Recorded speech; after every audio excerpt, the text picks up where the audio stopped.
সুপ্রিয় দর্শক শ্রোতা, আসসালামু আলাইকুম ওয়া রাহমাতুল্লাহি ওয়া বারাকাতুহু। প্রিয় দর্শক, আজকে আমরা কোরবানির ফাজাইলের উপরে কিছু হাদিস সরাসরি শোনার চেষ্টা করব ইনশাআল্লাহ। আমি এখন যে হাদিসটি আপনাদেরকে শোনাবো, এই হাদিসটি ইবনু মাজাহ এবং মেশকাতের মধ্যে আসছে। আমি হাদিসখানা পরে আপনাদেরকে শোনাই, আপনারা মনোযোগ সহকারে হাদিসটি শুনুন।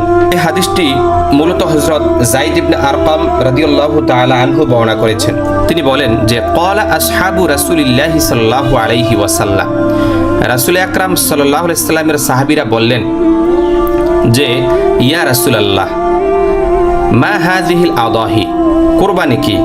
ক্বালা সুন্নাতু আবিকুম ইব্রাহিম আলাইহিস সালাম। তখন রাসূল আকরাম সাল্লাল্লাহু আলাইহি সাল্লাম বললেন, সাহাবীরা, এটা হলো তোমাদের পিতা হযরত ইব্রাহিম আলাইহিস সালামের একটি অন্যতম সুন্নাত। ক্বালু, তখন সাহাবীরা বলেন, ফামা লানা ফিহা ইয়া রাসূলুল্লাহ, হে আল্লাহ রাসূল সাল্লাল্লাহু আলাইহি সাল্লাম, আমরা যদি কুরবানি করি তাতে কি ফায়দা, কি লাভ? ক্বালা, তখন রাসূল আকরাম সাল্লাল্লাহু আলাইহি সাল্লাম বললেন, বিকুল্লি শাআরাতিন হাসানা, সাহাবীরা, প্রত্যেকটি পশমের বিনিময়ে আল্লাহ তাআলা তোমাকে সওয়াব দান করবেন।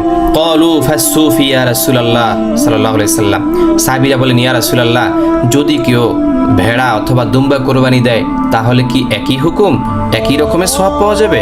ক্বালা, রাসূল আকরাম সাল্লাল্লাহু আলাইহি সাল্লাম বললেন, বিকুল্লি শাআরাতিন মিনাস সুফি হাসানা, হ্যাঁ অবশ্যই আল্লাহ পাক তোমাদেরকে ওই ভেড়া অথবা দুম্বার প্রত্যেকটি পশমের বিনিময়ে সওয়াব দান করবেন। সুবহানাল্লাহ। প্রিয় দর্শক, আমরা এতক্ষণ যে হাদিসটি শুনলাম ইবনু মাজাহ এবং মেশকাতের মধ্যে এই হাদিসখানা আসছে।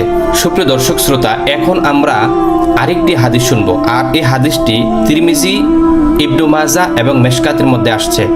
আন আয়েশা রাদিয়াল্লাহু তাআলা আনহা ক্বালাত ক্বালা রাসূলুল্লাহ সাল্লাল্লাহু আলাইহি ওয়াসাল্লাম, মা আমিলা ইবনে আদম মিন আমালিন ইয়াউমান নাহারি আহাব্বা ইলাল্লাহ। হযরত আয়েশা সিদ্দিকা রাদিয়াল্লাহু তাআলা আনহা বর্ণনা করছেন, আল্লাহর নবী সাল্লাল্লাহু আলাইহি ওয়াসাল্লাম ইরশাদ করছেন, মা আমিলা ইবনে আদম মিন আমালিন ইয়াউমান নাহারি আহাব্বা ইলাল্লাহ আজ্জা ওয়া জাল্লা মিন ইহরাকিদ দাম।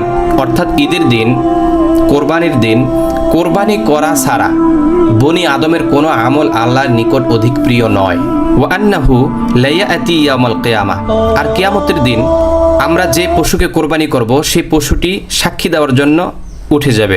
বিকুরুনিহা, তার শিং নিয়ে, ওয়া আশআরিহা, তার পশম নিয়ে, ওয়া আযলাফিহা, তার খুর নিয়ে, ওয়া আন্নাদ্দাম, আর নিশ্চয়ই যখন কোরবানি করা হয়, লা ইয়াকাউ মিনাল্লাহ বিমাকানিন ক্বাবলা আইয়াকা বিল আরদ, পশুর রক্ত জমিনে পড়ার পূর্বেই মহান রব্বুল আলামিন ওই পশুকে বান্দার পক্ষ থেকে কোরবানি হিসেবে কবুলার মঞ্জুর করে নেন। ফাতিবু বিহা নাফসান, সুতরাং এই পুরস্কারে তোমরা আন্তরিকভাবে খুশি হও। সুবহানাল্লাহ। ইবনু মাজাহ এবং তিরমিজিতেও এই হাদিসখানা রয়েছে এবং মেশকাতের মধ্যেও এই হাদিসখানা রয়েছে।